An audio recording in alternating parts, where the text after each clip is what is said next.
வணக்கம் நேயர்களே, ஸ்ரீ குபேரன் டிவி நேயருக்கு லட்சுமி நாராயணன் வணக்கங்கள். இப்போ நம்ம பார்க்க போகிறது வார ராசி பலன் 1ஆம் தேதியிலேருந்து 7ஆம் தேதி வரை எப்படி இருக்க போகுது.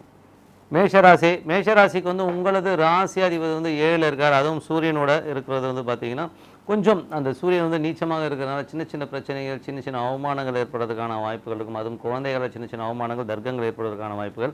இதனால் ஒய்ஃபுக்கு உங்களுக்கு சில பிரச்சனை வரும், வேறு ஒன்றும் கிடையாது. மற்றபடி பார்த்தீங்கன்னா உங்களுக்கு புதன் இருக்கார். ஸோ அதனால் செவ்வாய் புதன்கிறது ஒரு பெரிய ஒரு காம்பினேஷனான 3 6ஆம் அதிபதி 7ல் இருக்கும்போதும் இந்த சந்தை சச்சரில் யாராச்சும் கிரிமினல் பயப்பட யாராச்சும் வேலை பார்ப்பாங்க. ஸோ அந்த மாதிரி விஷயங்கள் கொஞ்சம் ஜாக்கிரதையாக இருக்குங்க.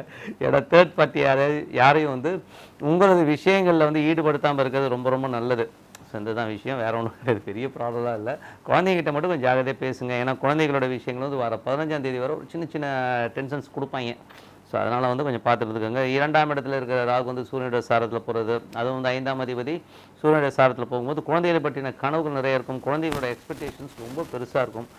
சில நேரங்களில் நம்ம பேசுகிறது பார்த்திங்கன்னா இப்போ பெரிய லெவலில் வரணுங்கிற எண்ணங்கள் இருந்தாலும் குழந்தைகள் விஷயங்களை பெரிய கனவுகள் காணுவதை தவிர்க்க முடியாது. அது ஒரு பெரிய விஷயம். குழந்தை இல்லைன்னா கூட கலைஞர்களுக்கெல்லாம் பெரிய லெவலில் ஒரு இன்கம் சோர்ஸ்லாம் பெருசு பண்ணணும் அப்படிங்கிற எண்ணங்கள் வரும். பெரிய அளவில் நம்ம சாதிக்கணுங்கிற எண்ணமும் ரொம்ப சூப்பராக இருக்கும். 3ஆம் அதிபதி புதன் 3 6ஆம் அதிபதி புதன் உங்களுக்கு 7ல் இருக்குது. ஸோ 3 6ஆம் அதிபதி 7ல் இருக்கும்போது நிறைய முயற்சிகள் எடுப்பீங்க. முயற்சிகள் நல்ல வெற்றிகள் இருந்தாலும் சின்ன சின்ன அவமானங்கள் இருப்பதற்கான வாய்ப்புகளும் நிறைய இருக்குது. ஸோ அது ஒன்றும் பண்ண முடியாது. கணவன் மனைவி உறவில் கூட பார்த்தா சின்ன சின்ன சச்சரவுகள் ஏற்படுறதுக்கான வாய்ப்பும் இருக்குது. அது முக்கியமாக குழந்தைங்க ஏதாச்சும் அதுங்க பண்ணோம், அதை திட்ட போனால் இவங்க கொச்சிக்கிறது, இந்த மாதிரி விஷயங்கள்லாம் இருக்கும். ஸோ நல்ல முயற்சிகள் எடுப்பீங்க. ஸோ அதனால் கொஞ்சம் முதலாளி மேல் அதிகாரிகள்கிட்டலாம் கொஞ்சம் கவனமாக இருக்குது. ஏன்னா சூரியனுங்கிறது பார்த்திங்கன்னா மேல் அதிகாரியை குறிக்கும், நம்ம பாஸு, ஸோ இவங்களெல்லாம் குறிக்கும். ஸோ அவங்ககிட்ட கொஞ்சம் அவங்க ஏதாச்சும் ஏடாவடமாக பேசினாலும் சரி 15ஆம் தேதி வரை இப்படி தான் இருக்குது, கொஞ்சம் அட்ஜஸ்ட் பண்ணி போவோம்னு சொல்லிட்டு அட்ஜஸ்ட் பண்ணி போக. மற்றபடி பார்த்திங்கன்னா 4ஆம் அதிபதி. ஸோ 4க்கு சனி குருவின் பார்வை இருக்கிறது ரொம்ப நல்ல விஷயம். ஸோ என்னென்னா வீடு வாசல் சம்மந்தமான விஷயங்களும் பெரிய ஒரு கனவுகள் இருக்கும், பெரிய அளவில் வரணுங்கிற எண்ணங்கள். ஸோ சில பேர் வீடு ஏதாச்சும் மார்ட்கேஜ் பண்ணி தொழிலை பெருசு பண்ணலாமாங்கிற எண்ணங்களும் சில பேருக்கு வர்றதுக்கான வாய்ப்புலாம் நிறைய இருக்குது. தாயார் சம்மந்தமான விஷயங்கள்லாம் நல்ல முன்னேற்றங்கள் இருக்கும். ஸோ பொருளாதார ரீதியில் தாயாருக்கு நல்ல நன்மைகள் இருக்கும். ஸோ எல்லாமே ரொம்ப சிறப்பாக இருக்குது. குழந்தைகள் விஷயங்களில் கொஞ்சம் ஜாக்கிரதையாக இருக்கும். கலைஞர்களுக்கு சின்ன சின்ன அவமானங்களை தவிர்க்க முடியாது. அதனால் குழந்தைங்க விஷயங்கள் ஏதாவது பண்ணால் கூட 15ஆம் தேதி கொஞ்சம் அட்ஜஸ்ட் பண்ணுங்கள், சொல்லி பாருங்கள். கலைஞர்கள் எங்கேனாச்சும் போய் நம்ம இன்ட்ராக்ட் பண்ணும்போது கொஞ்சம் பார்த்து இன்ட்ராக்ட் பண்ணுங்கள். ஸோ ஏதாச்சும் அவங்க வேறு ஏதாவது மூடில் இருப்பாங்க, நம்ம ஏதாச்சும் போய் கேட்கும்போது கலைஞர்கள் சின்ன சின்ன அவமானங்கள் ஏற்படுறதுக்கான வாய்ப்பும் நிறைய இருக்குது. ஸோ 6ஆம் அதிபதி 7ல் இருக்கும்போது தொழிலாளருக்கு நல்ல பணம் வர்றதுக்கான வாய்ப்புகள் இருக்கும். பட் இதே மாதிரி இன்னொரு பெரிய பிரச்சனைனா சில நேரங்களில் பாசஸ் கிட்ட நடக்கும்போது கொஞ்சம் ஜாகிரதையாக நடக்கணும். அவங்க சின்ன ஏதாவது வேறு டென்ஷனில் உங்களை அவமானப்படுத்துறதுக்கான வாய்ப்புகள் இருக்கனால அந்த விஷயங்களை கொஞ்சம் கவனமாக இருந்துக்கிறது ரொம்ப ரொம்ப நல்லது. கணவன் மனைவி உறவு 3 கிரகங்கள் ஒன்றா இருக்கிறது. ஸோ அது ஒரு சின்ன ஒரு டென்ஷனை ஏற்படுத்தும். அதுவும் சூரியன் இருக்கும்போது பார்த்திங்கன்னா மாமனார் விஷயங்களாக இருக்கட்டும், அப்பா சம்மந்தமான விஷயங்கள் எல்லாம் சின்ன சின்ன சச்சரவு வர்றதுக்கான வாய்ப்புகள்லாம் அவங்ககிட்டலாம் கொஞ்சம் கேர்ஃபுல்லாக இருந்துக்கணும். அதனால் யாருக்கு சச்சரவு வரும்னா கணவன் மனைவிக்குள்ள அவங்கள வச்சு சச்சரவு வரும். அதனால தான் ஏதாவது கோவம் வந்தால் நான் திட்டுறதே யார், பொண்டாட்டியோட அப்பாவை திட்டுவோம், இல்லை புருஷனோட அம்மாவை திட்டுவோம். ஸோ இந்த மாதிரி லெவலில் தான் போகும். இது ஜென்ரல் லைஃப்பில் எல்லாருக்குமே நடக்குதான். கோவம் வந்தால் ஒரு அட்டாக் மாமியார் திட்டுரும், எல்லோரும் பண்ணுறதா சொல்கிறாரு, வேறு ஒன்றும் இல்லை, தப்பு கிடையாது. பட் அது ஒரு கோபத்தின் வெளிப்பாடு தான். ஓகேங்களா? சொந்தத்தில் திட்டலாமல் வெளியில் யார் திட்ட முடியும்? எனக்கு தெரிஞ்ச ஒருத்தர் சொல்லுவார், ஒரு சின்ன காமெடி.